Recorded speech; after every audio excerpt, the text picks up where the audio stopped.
अब मैं आपको कुछ बेसिक्स, वो जो 6 पिलर्स हैं लाइफस्टाइल चेंज की, उसके बारे में कुछ बेसिक जो आपको पता होने चाहिए, क्योंकि अब सबको ये एंजाइटी और हो रही है और तजस्सुस हो रहा है कि आगे क्या करना होगा ना।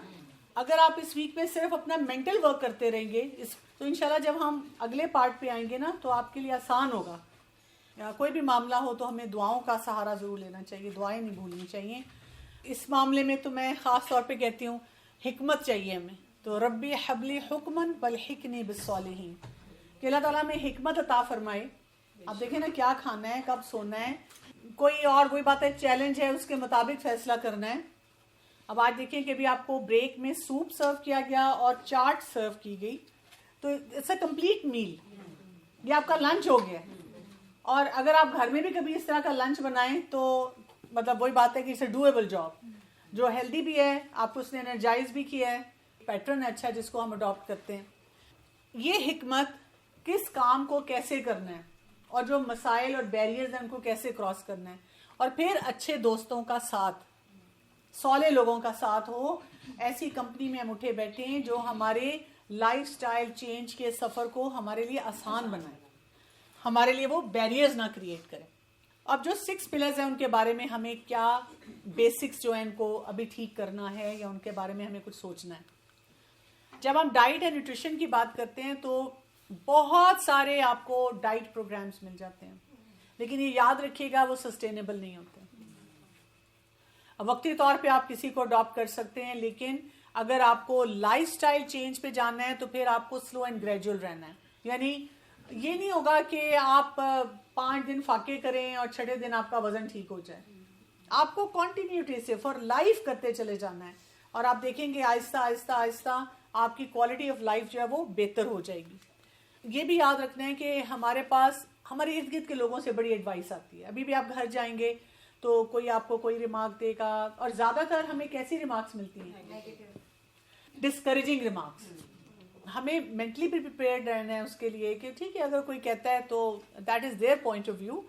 मुझे अपने ऊपर काम करना है, मुझे अपनी किसी भी हेल्दी हैबिट को जो है वो छोड़ना नहीं है। बहुत सारे अफराद हमारे इर्द गिर्द वो भी हैं जिनका ये वाला ना नो इट ऑल सिंड्रोम। वो कहते हैं जो तुमने क्या सीखा, लो सीखने का क्या फायदा, मेरे तो मैं तुम्हें मुफ्त में सिखा देते हैं। ये वाला कॉन्सेप्ट भी हमारे बहुत होता है, जो लोग हमें कहते रहते हैं, और न्यूट्रिशन के बारे में ख़ास तौर पे बहुत होता है।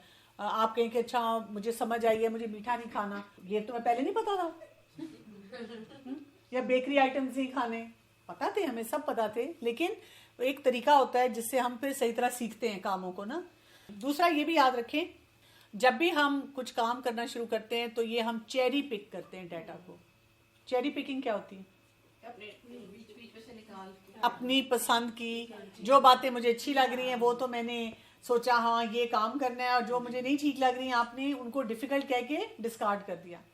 कि वही बात है कि मैं सो तो नहीं जल्दी सकती है, तो पॉसिबल नहीं है। हाँ ठीक है, मैं मीठा छोड़ दूंगी, ये नहीं खाऊंगी, एक्सरसाइज तो मैं नहीं कर सकती, हाँ लेकिन मैं सो टाइम पे जाऊंगी ना। चेरी पिकिंग नहीं करनी। हर एक पिलर का दूसरे पिलर के साथ एक लिंक है। हर एक एक्टिविटी दूसरी एक्टिविटी को सप्लीमेंट करती है या उससे फिर खराबी आती है। और ये जो काम है ना, स्टारवेशन एंड डेप्रिवेशन, ये नहीं करना। एक मेरे पास खातून वैसे आई और उनका कुछ और चैलेंज था, तो उन्होंने अपना एक डाइट प्लान बना के मुझे दिखाया कि वो किसको फॉलो करती हैं। तो वो सुबह को चाय रस, उसके बाद रात तक कुछ नहीं खाती थी, और फिर रात को वो खा रही थी एक नान और साथ कोई वही सालन, और वो कहती थी मेरा वेट नहीं कम हो रहा। तो मैंने कहा इसलिए कि जब आप सारा दिन कुछ नहीं खा रही तो आपका जो पूरा सिस्टम है वो शट डाउन मोड में जा रहा है। आपका लिवर, आपकी किडनी, आपका पूरा सिस्टम आपको बता रहा है कि there is no food coming, starvation है। तो कंजर्व करो सारी फैट को, एनर्जी को, वो आपको दूसरे साइकिल में डाल रहा है। वेट लॉस जो है, this is the pleasurable side effect of effective choices. क्या मतलब हुआ? फोकस जो है वो चॉइसेस पे करेंगे तो वेट लॉस होगा जी। हमारा फोकस पतले होना नहीं होना चाहिए। यानी जब मैं आपको कह रही हूँ कि बीएमआई को ठीक करें, तो आपने उसको हेल्थ पर्सपेक्टिव से ठीक करना है। वेट ऑटोमेटिकली आपका कम हो जाएगा। जब हम वेट पे फोकस करते हैं ना, वजन कम, तो फिर क्या है, मसलन वही बात हो रही थी कि हम वो फिजी ड्रिंक्स पी रहे हैं, हम अपनी एक्सरसाइज बढ़ा देते हैं, बीमारी तो नहीं कम होती, वजन कम हो जाता है। इसी तरह से रात की नींद अगर हमने नहीं ठीक की, वजन हमने मैनेज कर लिया लेकिन वो बाकी भी सिस्टम भी ठीक नहीं होता, तो हमारा फोकस लाइफस्टाइल चेंज से क्या है, हमने अपने आप को क्रॉनिक डिजीजेस से बचाना है, हमने अपनी लाइफ को पर्पसफुल रखना है, बामकसद जिंदगी गुजारनी है। और ये जो वेट का कम होना है और ये बाकी है, ये हमें ऑटोमेटिकली मिल जाएगा, क्योंकि आपकी हेल्दी हैबिट्स बन जाएंगी तो वो चीज़ें ठीक होना शुरू हो जाएंगी। जो लोग वेट के मामले में ऑब्सेस्ड हो जाते हैं, कई दफ़ा उनका भी वेट नहीं कम होता। क्यों नहीं होता? क्योंकि हमारा जो दिमाग है ना वो बहुत स्ट्रांग है। जब हम उसको ये सिग्नल भेजना शुरू कर देते हैं हमने वेट अब इसको हमने कम करना है और इसको उसके ऊपर आना है, तो वो खुद ब खुद उस सारी चीज़ों को वो शट डाउन कर देते हैं और आपके वो वाली काम चीज़ें काम नहीं करती हैं। स्ट्रेस बढ़ जाता है ना। स्ट्रेस दरमियान में आप नहीं कुछ भी ले रहे हैं या कुछ इस तरह का हेल्दी कोई चीज़ नहीं ले रहे हैं, तो वो उतने टाइम के लिए आपकी कैलोरीज को बिल्कुल वो कंजर्व कर देते हैं। तो इसलिए वो कहते हैं दिमाग को भी भुला देना है कि आप क्या करें और क्या नहीं करें, ताकि वो भी आपके उस साइकिल में ना जाए, एक सिंपल उस वाले मोड में ना चला जाए। How to overcome fixation with weight या स्केल का जो नंबर, क्योंकि ये वैलिड है हमारे, इवन अगर हम एक्सरसाइज शुरू करते हैं, अगर इंचेस कम हो रहे हैं लेकिन स्केल पे चेंज नहीं आ रहा, वी गेट डिप्रेस्ड। वो इसलिए कि मसल मास बिल्ट होता है ना, आपके पास हेल्थ कॉन्सेप्ट्स दुरुस्त होने चाहिए। वेट की इम्पोर्टेंस हमारे लैब से क्या है, आपके लैब्स अगर बेहतर हो रहे हैं, जैसे मैंने आपको बताया कि एक रिसर्च थी कि एक डायबिटिक्स हैं और उनमें ये है कि जो डायबिटीज़ है, एक ग्रुप था जिनका नॉर्मल वेट था, उनको डायबिटीज़ थी, एक मोटापा था, ओबेसिटी थी और साथ डायबिटीज़ थी। लेकिन उन्होंने देखा कि जब उन्होंने लाइफस्टाइल चेंज की तो वो जो ग्रुप था जिनके अंदर अभी मोटापा था, ओबेसिटी थी, लेकिन उनकी ओबेसिटी पे तो फर्क नहीं पड़ा, वो स्केल कम नहीं हुआ, लेकिन उनके लैब्स बेहतर हो गए। ठीक है, होता है कि फैट्स कम हो जाती हैं और आपका मसल बिल्ड हो जाता है और उसको वो रिप्लेस कर देता है। वो मतलब मसल बिल्ड होना जो होता है वो हेल्दी होता है और फैट्स तो वैसे ही गंदी। इसीलिए लाइफस्टाइल चेंज को आपको जब आप अंडरस्टैंड करेंगे ना लैब्स के रेफरेंस से, और आप अंडरस्टैंड करेंगे साइंटिफिक एविडेंस बेस्ड प्रैक्टिसेस को, तो फिर आपको पता चलेगा ना। हम तो ये करते हैं ना तुक्के पे, और हमने कोई वो शॉर्टकट कोई क्लिप देख लिया, मॉर्निंग शो में इन्होंने किसी को बिठा के बात कर ली, जनरली आपस में बात की, तुमने कैसे वेट लूज किया, उसने कहा मैंने वो एटकिन डाइट ली और मैंने कीटो की और मैंने ये वाली ली और मैं फलां उसके पास गई न्यूट्रिशनिस्ट के पास, और वो भी शॉर्टकट तरीके से हमें बता रहे हैं। वही बात है 1 मंथ में आप इस तरह ये खाएं आपका वेट लूज होगा, उसकी न्यूट्रिशन वैल्यू और बाकी चीज़ों का हमें नहीं एहसास होता। तो अगेन माइंड सेट पे बात आ जाती है। हेल्दी ईटिंग हमेशा सिंपल होती है। अगर आप घर में भी किसी एक मील में सिर्फ चाट बनाते हैं, कितनी देर लगती है कंपेयर टू जो हम बाकी वो बना रहे होते हैं, बिरयानियाँ और पुलाव और फिर वो सारे हांडियाँ और सब। कुछ चीजें पहले से रेडी हो ना तो आसानी हो जाती है, मतलब जो भूख लगे उस वक्त जो सैलेड बना हुआ हो, ये चने बॉयल पड़े हुए हों। अच्छा, सैलेड की जो आपने बात की ना, मुझे अक्सर लोग कहते हैं हमारे पास टाइम नहीं है, और जो वर्किंग वुमेन है वो भी मुझे कहती हैं हमारे पास टाइम नहीं होता, हम सोचते तो बहुत है कि सैलेड खाएं। It's all again about mind set. अब मैं भी जब सुबह उठती हूँ तो मैं अपने लिए जब ब्रेकफास्ट बनाती हूँ तो मैं क्या करती हूँ कि जितनी देर में वो चाय बन रही है ना, मैं उतनी देर में जल्दी से वो अपनी कटिंग्स करती हूँ, सारी वो चीज़ें डालती हूँ, तो सैलेड बन जाता है। कभी भी मुझे मसला नहीं हुआ कि मैं जी सैलेड नहीं बना सकी। It hardly takes 5 minutes. मैंने ये थोड़ा वो क्रीमी सैलेड थोड़ी बनाने। और वैसे भी पूरा बड़ा डिश बनाने में ज़्यादा टाइम लगता है, बंदा जब अपने लिए बनाता है तो कम टाइम लगता है। इवन बड़ी डिश में भी आपको अगर आप कंपेयर करें बाकी चीज़ों के मुकाबले में तो इतना टाइम नहीं लगता। ड्राई ईटिंग इतनी पसंदीदा नहीं है। जैसे बारबेक्यू फूड जो है ये हमें क्रॉनिक डिजीजेस के करीब लेके जाता है। स्टर फ्राई सॉटे कर ले वो भी ठीक है। एयर फ्राई में एक दो एक्सपर्ट्स तो उसको बिल्कुल डिस्कार्ड करते हैं, वो कहते हैं ठीक नहीं है, लेकिन कुछ एक्सपर्ट्स जो हैं वो कहते हैं कि ये ठीक है। तो मैं फिर इसके मामले में ये कहती हूँ कि इसको कैलकुलेटेड कर लिया जाए। देखिए जो फाइबर और ये सारी चीज़ें होती हैं, जितना आप जल्दी खाते हैं उसको हजम करने का भी तो टाइम देना ना। शाम को आपका मेटाबॉलिज्म स्लो हो जाता है। सिंपल ईटिंग, जितनी रेसिपीज को सिंपल कर सकते हैं हम सिंपल करें। जितनी कॉम्प्लिकेटेड कुकिंग है, और पता है ग्रेजुअली करें। ग्रेजुअली जब आप करते जाते हैं तो मैंने देखा है उससे फर्क पड़ना शुरू हो जाता है ना। फिर घर के भी अंदर, यानी हम जो खवातीन किचन में हैं हम ही तो वो आदतें डाल रहे हैं ना। अगर आप कहते हैं मेरे हस्बैंड को बस ये आदत है और शौक है, तो फिर आप अपने बेटे पे काम करें ना, कि जब आपका बेटा हस्बैंड बनेगा तो वो अच्छा हस्बैंड बन जाए, उसको सिंपल कुकिंग की आदत हो। जी अगर आप इतना कम मील ले रहे हैं 6 to 7 o'clock तक आप अपना डिनर ले रहे हैं, तो बाय द टाइम 9-10 बज रहे हैं तो फिर बहुत जोर की भूख लगती है। अगर आप 6-7 बजे मील ले रहे हैं और आपको रात को भूख लग रही है, दैट मीन्स आपका फाइबर कंटेंट कम है डाइट में ओवरऑल। तो फाइबर कम होगा तो जाहिर आपको भूख लगेगी ना, तो फाइबर को बढ़ाना है। फिजिकल एक्टिविटी में आपको क्या पता होना चाहिए, inactivity and obesity go hand in hand. जैसे कुछ लोग कहते हैं ना कि मतलब मैं बहुत डाइट कर रही हूँ लेकिन अब मेरा वेट एक जगह स्टक हो गया है और वो कम नहीं हो रहा, तो दैट मीन्स आप इनएक्टिव हैं।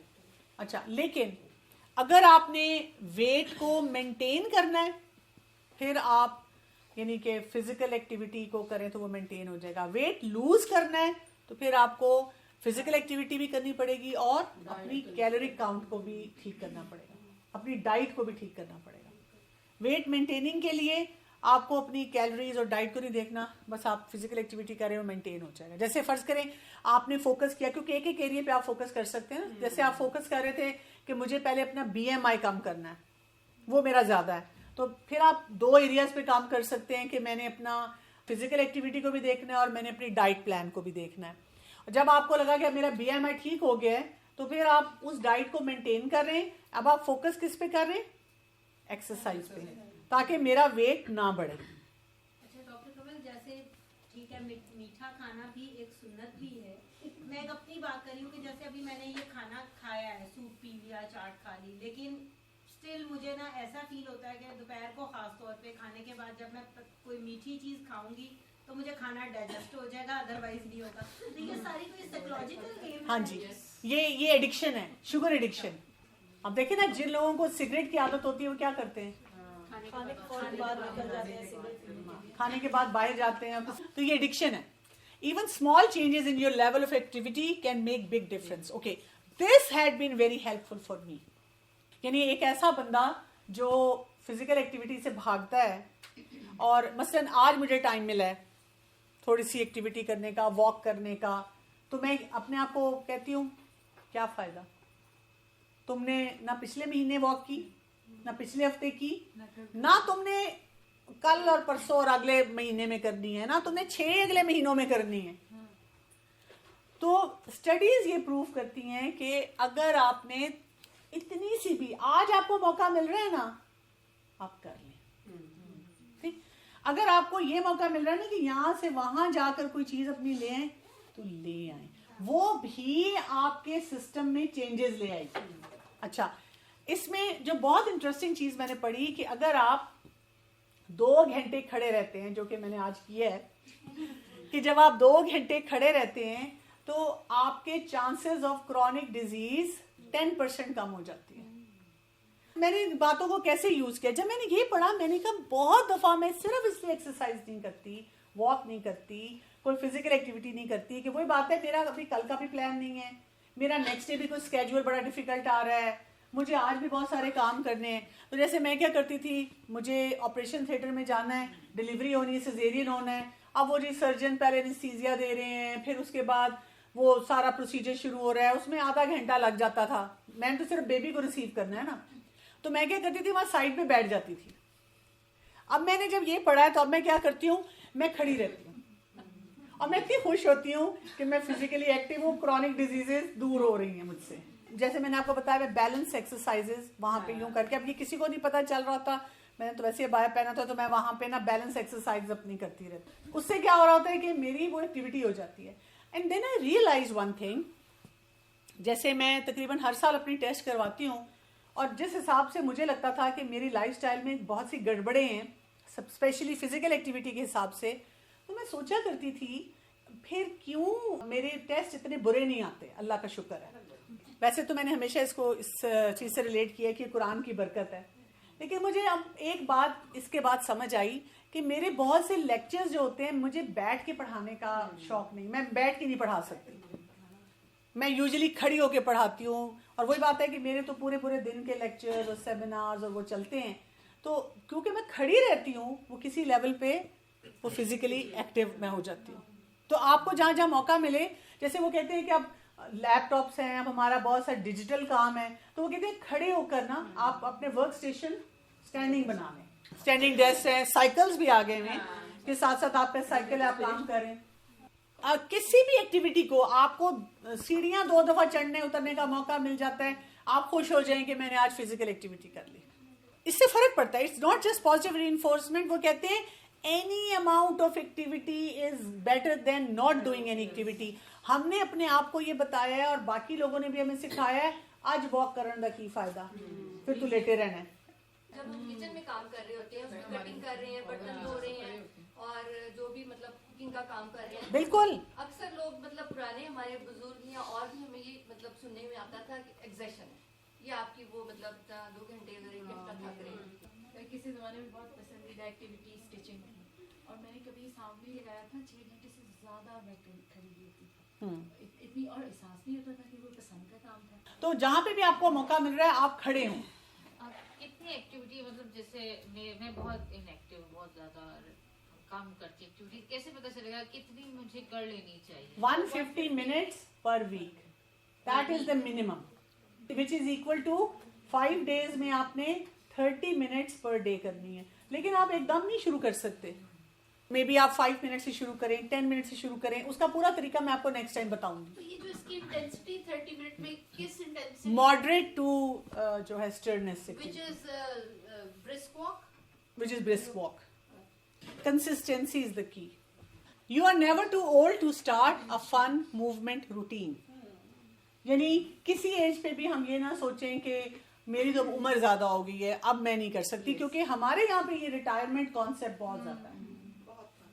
अगर आप आज जाके कहें कि अच्छा जी मैं वॉक करने लगी हूँ, वॉक का तो फिर भी लोग एक्सेप्ट कर लेते हैं, लेकिन अगर मैं बहुत ऑर्गेनाइज्ड ये फिजिकल एक्टिविटी करने लगी हूँ, कहते तुम्हें क्या हुआ है, तो जवान बच्चियों के काम है। यानी करना तो आपने अपनी उम्र के मुताबिक है। अच्छा, ये लाइफस्टाइल मेडिसिन में जो मुझे सरप्राइजिंग बात लगी कि जैसे वो कहते हैं कि जो छोटे बच्चे हैं ना 2 years तक हैं, तो या उससे भी जब प्री स्कूलर्स और स्कूल गोइंग हैं, उनको वो कहते हैं as physically active as they can, बहुत ज्यादा फिजिकली एक्टिव रखें।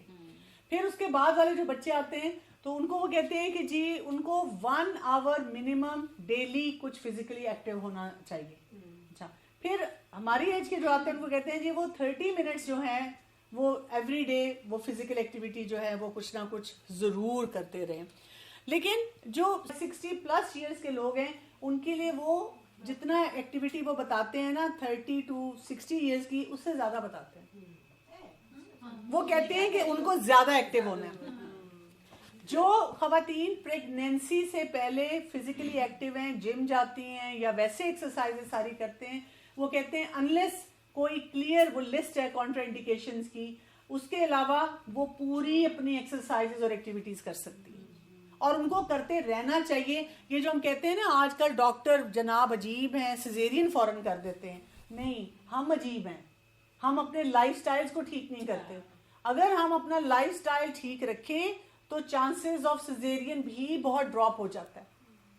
तो इसीलिए जो प्रेग्नेंट वुमेन है उनको भी लाइफस्टाइल चेंजेस सही सिखानी चाहिए ताकि उनकी चांसेस ऑफ ये जो है, क्योंकि अगर आप वही बात है सेडेंटरी बिहेवियर है, आप बैठे रहते हैं, आप काम नहीं करते। हमारी बड़ी बूढ़ियां क्या कहती थी कि हम तो पोछे लगाते थे, हम तो जी कपड़े धोते थे और हम जी बाहर काम करते थे घर के, और इस तरह से हम अब कुछ भी नहीं करते। अब तो कहते हैं बस पता नहीं क्या हो जाएगा, नौजिया तो हो जाएगा, लेकिन पता नहीं मतलब अब हमें काम करते तो बस हमें नहीं करना, मतलब हमें रेस्ट करना है। मेरी नानी अम्मा शी वाज 82 और इतना फास्ट चलती थी, इतना तेज चलती थी कि मैं उनको अभी मैं ये सोचती हूँ, कहती मतलब इट्स अमेजिंग दैट टाइम। और वो मैं अपने फादर और मदर में देखती हूँ फर्क। जैसे मेरे फादर बहुत एक्टिव, वो अपनी फिजिकल एक्टिविटी पूरी करते हैं अपनी, वो उनका ये बहुत स्टाइल है कि वो अपना खाना पीना उन्होंने 1 बजे हॉस्पिटल से उठ जाना है, 1:30 बजे उन्होंने लंच कर लेना है। मतलब मैं कहीं पे भी हूँ दुनिया में मुझे पता होता है इस वक्त अब्बू क्या कर रहे होंगे। मेरी मदर हालांकि इतना काम करती है कि वो नहीं इस तरह की चीज़ों का ख्याल रखती।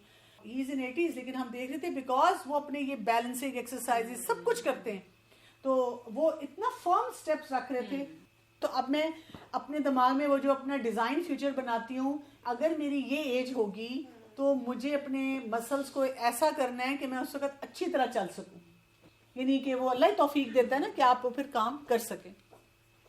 Activity helps with healthy weight, strong bones, improve mood, increase energy, better sleep and focus. जैसे मैंने आपको कहा ना, एक चीज दूसरे को फैसिलिटेट करती है। अब जैसे अगर एक शख्स की नींद का मसला है, तो जैसे ही आप किसी डॉक्टर के पास जाते हैं, वो फौरन आपको स्लीपिंग पिल दे देते हैं। उसको करना क्या चाहिए? सबसे पहले आपके वॉकिंग स्टेप्स पूछने चाहिए, डाइट पैटर्न्स पूछने चाहिए,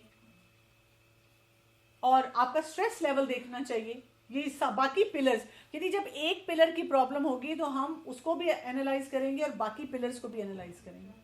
जब मैं डॉक्टर के पास जाती हूँ, वो हमेशा यूं करके मुझे बताते हैं 3 पिलर्स हैं, इनमें से एक काम होगा तो बिल्डिंग कोलैप्स करेगी। Diet, exercise, medicine. अगर जैसे मैं मेडिसिन पे हूँ तो वो ये कहते हैं इनमें से अगर एक्सरसाइज नहीं कर रही हैं तो फिर मेडिसिन कंट्रोल नहीं है। लेकिन ये इन्होंने एक जो पिलर बताया, ये गड़बड़ है ना। Medicine is not the pillar for you. Pillar आपका जैसे स्लीप है, डाइट है, ये फिजिकल एक्टिविटी रिड्यूस करता है जितनी क्रॉनिक एलिमेंट्स हैं, heart disease, diabetes, stroke, cancer, dementia, Alzheimer's. मैंने एक अलग कोर्स किया था ऑनलाइन ब्रेन हेल्थ पे। वो मेरे लिए शॉकिंग था कि उसमें था कि अगर आपके 7000 से कम स्टेप्स होते हैं तो आपका ब्रेन हेल्दी नहीं है। और जब तक आप 2 दफा वॉक करें तो कभी जाके 7 जब मेरे 7000 तक स्टेप्स होते हैं, उस दिन मेरी नींद ऐसे होती है जैसे मैंने कोई नशा किया हुआ। ऐसे ही कह रही है। तो ये कैसे पूरी करनी है आप? 2000 और 5000 का डिफरेंस है। नहीं, अब मैंने अपनी वॉक बढ़ाई है ना। पहले लेटे लेटे ऑर्डर दे दिया, पानी कोई दे जाए, खाना कोई दे जाए, फिर दरमियान में चलना शुरू किया, फिर गाड़ी को जरा दूर पार्क किया। अब मार्केट गई हूँ बच्चों में से किसी के साथ, तो एक जगह गाड़ी पार्क की, पहले था, फिर गाड़ी में बैठे, फिर उधर भी गाड़ी लेके गए, फिर अब मैं एक जगह खड़ी करके कहती हूँ चलो वहां तक जाना है, वहां तक भी चल के जाते हैं। फिर मैं लिफ्ट पे नहीं जाती, सीढ़ियां चढ़ती हूँ। अब यहाँ पे भी वैसे तो हो गया है, जो बड़े बड़े मॉल्स हैं वहाँ बैठने की जगह नहीं है। वहाँ कहते हैं आप आए, शॉप करें और जाएं, चलना पड़ता है फिर नहीं होता बैठने की जगह पे। ठीक है, हमें होता आ जाएगा ठुस। अपने ब्रांड की